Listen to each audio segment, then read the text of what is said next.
Comme chaque soir depuis le début du mois, place maintenant à notre page été. C'est une première. Les touristes pourront désormais directement changer de rive par la Loire. Un bac vient d'être installé entre la rive droite et la rive gauche. C'est à Cours-sur-Loire, dans le Loir-et-Cher, où l'on retrouve en direct Denis Gannemeyer. Bonsoir capitaine, c'est un retour à un genre de transport quasi historique, hein? Ah, j'aime. J'aime, Rebecca, quand vous m'appelez capitaine. Ça, tout de suite, ça me va très bien, parce que vous allez comprendre pourquoi, d'ailleurs, parce qu'on a fait du bateau cet après-midi. Vous le disiez à l'instant, oui, c'est une première. C'était l'histoire qui revient. La dernière fois qu'il y a eu un bac entre la rive droite et la rive gauche, et vice-versa, bien sûr, de la Loire, c'était en 1958, ici, à Cours-sur-Loire. Et le passeur, lui, s'appelait Casimir. Alors, on en a rencontré cet après-midi le nouveau passeur, il s'appelle Christian. Un homme et son bateau. Regardez.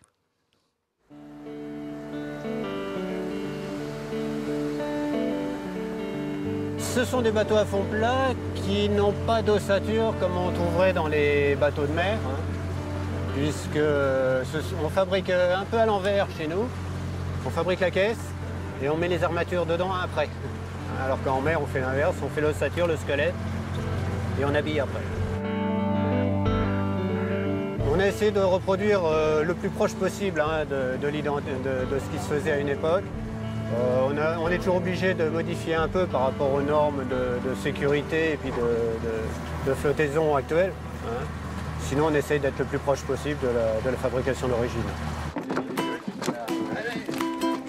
Sur ce genre de bateau, maintenant, les passagers qui montent, oui, effectivement, c'est surtout du tourisme.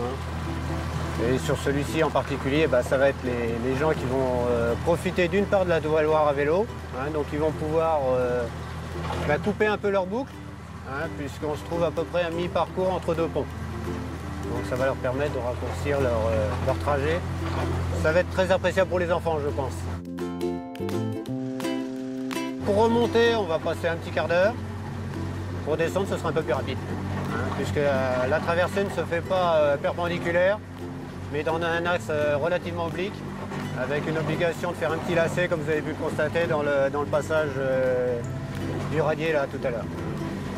C'est un passage délicat puisqu'on a à la fois du courant et très peu de fond.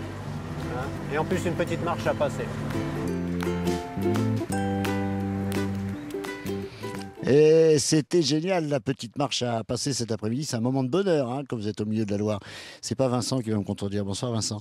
Bonsoir. Marinier de Loire. Et c'est vrai que c'est un moment magique parce que la Loire vue de l'intérieur, c'est tout à fait différent. C'est pas la même. Ah non, c'est pas du tout la même. Ça change complètement. Pourquoi ça change à ce point-là d'ailleurs?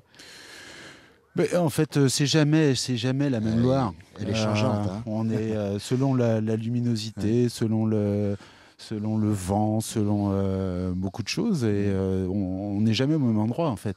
Bon alors je disais tout à l'heure Casimir, c'était en 1958. Alors c'est une vieille histoire ces passages qu'il y avait, ces bacs, parce que on va dire que c'est l'ère moderne, le moteur à explosion, le chemin de fer, les véhicules qui ont un peu cassé ces bacs et puis les ponts surtout. Oui, c'est essentiellement la multiplication des ponts qui a réduit l'activité des passeurs, et puis aussi les facilités de déplacement avec les véhicules à moteur, c'est sûr. Oui, alors ici on passe donc de Cours-sur-Loire à Montlivaud, qui est juste en face. Oui. C'est là où on fabrique les bateaux. Je voudrais qu'on revienne sur l'histoire de ce bateau. Il a un nom et ce nom a une raison. Oui, alors il s'appelle Kéros.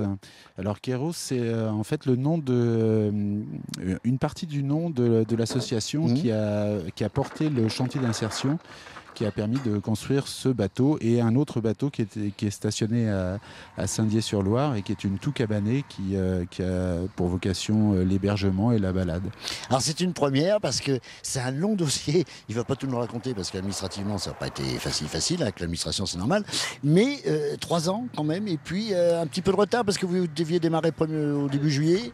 Oui, alors 3 ans c'est la maturation du projet, c'est la recherche de financement, mettre tout le monde d'accord, parce qu'il y a quand même pas mal de partenaires pour ce qui est du chantier d'insertion. Bon, après...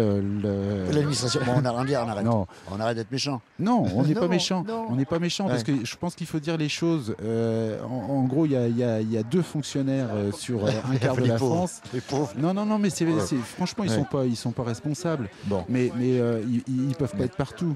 Hein, voilà. Bon, merci Donc, en tout cas. attendu. Et alors, vous pouvez en profiter avec des horaires de passage tous les jours, aller-retour. C'est absolument merveilleux. C'est un moment magique sur la Loire. Demain, Rebecca, je serai avec le seigneur Foulques Néra, Foulques le Noir, comte d'Anjou. Eh bien, à demain alors. Merci beaucoup, Denis. On attend ça avec impatience. Bonne soirée à vous et à votre invité dans le Loir-et-Cher.